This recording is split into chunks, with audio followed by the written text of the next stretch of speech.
মানে মনে হচ্ছিল চোখটা ঝুলে পড়ে গেল, রক্ত। তো এই অবস্থা আমাকে একজন ভাই উদ্ধার করে। তো 19শে সেপ্টেম্বর রাতে হসপিটালে থাকি, পরদিন আমার অপারেশন হয়। শরীরের মধ্যে স্বাভাবিক যখন একটা পরিবেশ আসে তখন আমি আবার নারায়ণগঞ্জে ফিরে আসি। প্রতিদিন পুলিশ আবার খুঁজতেছে আমাকে, এবং আমার বাবা মা, বৃদ্ধ বাবা মা ছিল, তারা খুবই মানসিক টর্চারের শিকার হয়েছে। আমার উপর যখন হামলা হয় তখন মামুন আমাকে আবার উদ্ধার করে, মামুনই উদ্ধার করে। পরবর্তীতে শুনছি সে পুলিশের এসআই পদে যোগদান করছে, আমাদের নারায়ণগঞ্জেরই 2,500-এর দিকে একটা ছেলে। তো তার সাথে পরে কথা হয়, সে এটার সাথে জড়িত না, সে মূলত উদ্ধার করছে। কিন্তু ওই ছেলে পেলে সবাইকে ও চিনে, এবং ওরই ছত্রছায়ায় ওর সাথে যারা, ও যাদেরকে নিয়ে ওখানে, তবে ইন্টারমিডিয়েটের ছেলে পেলে সবই। আমি দু একজনের কাছ থেকে নাম নেওয়ার চেষ্টা করছি। জিতু নামে একটা ছেলের নাম পাইছি, জিতু করে। তারপর আরও কিছু কিছু নাম পাইছিলাম। তারপরে আমি আহত হয়ে খানপুর হসপিটালে আমি যাই, ওখান থেকে একটা পুলিশ কেসের একটা নেই আমি। তারপরে এটা ওই পরদিন নারায়ণগঞ্জের লোকাল পত্রিকাগুলো এটার রিপোর্ট হয় যে শিবির নেতার উপর হামলা।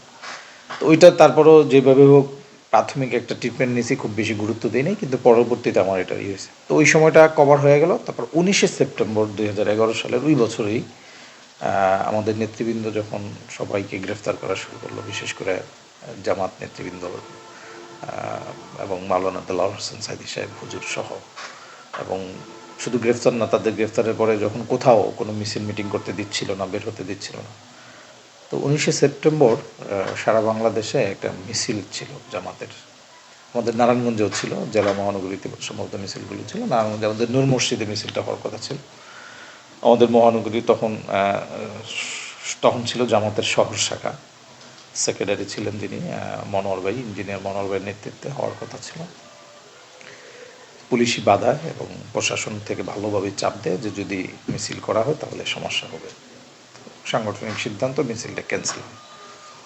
কিন্তু আমি আবার ওই দিন মিছিল এখানে ক্যান্সেল হওয়ার কারণে আমি ঢাকাতে ওই দিন বিকাল 4টায় একটা মিছিল হওয়ার কথা, আমি সেটা জানি, কাকরাইল বিজয়নগর এলাকায়। এবং আমাদের তখনকার ভারপ্রাপ্ত সেক্রেটারি ছিলেন, এখন কারান্তরিত এটিএম আজহার ভাইয়ের নেতৃত্বে। তা আমি ওই মিছিলটাতে অংশগ্রহণ করার জন্য নারায়ণগঞ্জ থেকে ওখানে চলে যাই।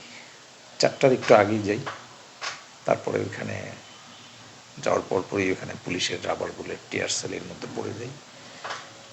তখন আমার ডান চোখে একটা রাবার বুলেট এসে আর কি ঢুকে যায়। তা আমি ওই অবস্থায় খুব বেশি বুঝতেছিলাম না কি। তারপর আমার গায়ে একটা শার্ট ছিল, ওটা খুলে আমি মাথার মধ্যে, চোখের মধ্যে মানে বাঁধি, মানে মনে হচ্ছিল চোখটা ঝুলে পড়ে গেল, রক্ত। তো এই অবস্থা আমাকে একজন ভাই উদ্ধার করে। তারপরে আমি আর দেখতেছিলাম না, কিন্তু আমি শুনতেছিলাম। আমাকে কাকরাইল ইসলামিয়ান হসপিটালে নিয়ে যায়। ওখানে 2 মিনিটের মধ্যে তারা আবার বলে যে পুলিশ তাকে গ্রেফতার করার জন্য, বা পুরো হসপিটাল ঘেরাও করছে, ঢাকা শহরের যত হসপিটালগুলো আছে সব করতেছে গ্রেফতারের জন্য, যাকে পাচ্ছে তাকে গ্রেফতার করতেছে। তো তারা আমাকে কীভাবে যেন ওখান থেকে হারুনাই, ধানমন্ডি হারুনাই ওই হসপিটালে নিয়ে যায়। তো 19শে সেপ্টেম্বর রাতে হসপিটালে থাকি, পরদিন আমার অপারেশন হয়। তো অপারেশনের পর আমার যখন জ্ঞান ফিরে তখন আমি আমাদের তখনকার কেন্দ্রীয় সভাপতি ছাত্র শিবিরের ডাক্তার ফখরুদ্দিন মানিক ভাই, তিনি এবং আমাদের তখনকার নারায়ণগঞ্জের তদারককারী ছিলেন কেন্দ্রীয় সাহিত্য সম্পাদক এবং বর্তমান নারায়ণগঞ্জের আমির মাওলানা আব্দুল জব্বার ভাই, তিনি তদারককারী হিসেবে উনিও যান। তো ওনারা যাওয়ার 2-3 মিনিটের মধ্যে পুরো হসপিটাল গ্রাউ করে ফেলে, এরকম একটা আওয়াজ শুনে। তো ওনারা খুব দ্রুত বের হয়ে যান। দিগন্ত টেলিভিশনের ক্যামেরা পার্সন ছিল, ওনারাও খুব দ্রুত সরে যান।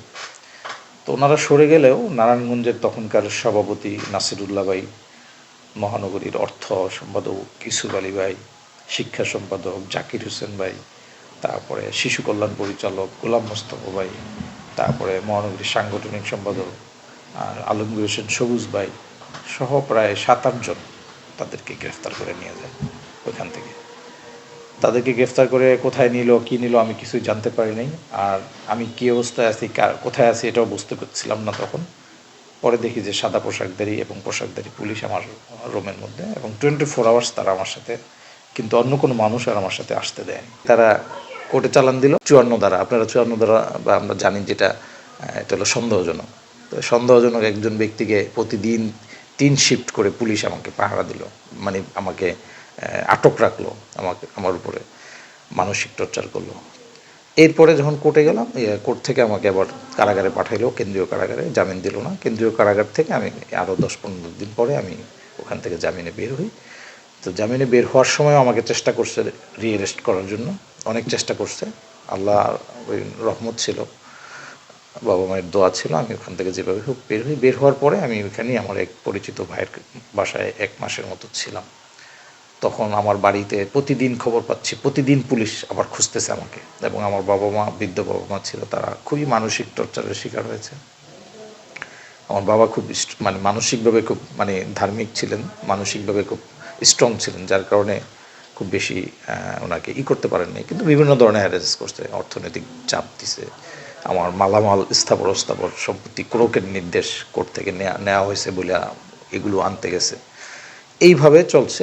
এরপরে আমি আর ওখানে 1 মাস, আরেক জায়গায় 1 মাস, এইভাবে এদিক সেদিক 2-3 মাস থেকে শরীরের মধ্যে স্বাভাবিক যখন একটা পরিবেশ আসে, তখন আমি আবার নারায়ণগঞ্জে ফিরে আসি। এরপর থেকে আবার নারায়ণগঞ্জের সাংগঠনিক কাজকর্মগুলো শুরু করি। আমি সংগঠন থেকে বিদায় বা ছুটি চাইনি। এরপরে পরবর্তীতে বিভিন্ন দায়িত্বগুলো পালন করি আমি। এই পর্যন্ত আপনার নামে কতগুলো মামলা হয়েছে? নারায়ণগঞ্জে প্রায় ছিল অনেকগুলো, ওইগুলো শুধু নাম থাকার কারণে, আর কোনো পরিচয় না থাকার কারণে মামলা কতগুলো হয়েছে? টোটাল মামলা প্রায় ঢাকা সহ পুরা, জি, প্রায় 30টা। 30টা মামলা। 30টা। এখন কয়টা চলমান? এখন মনে হয় 4-5টার মতো আছে, বাকিগুলো বাকিগুলোই হয়ে গেছে। জি।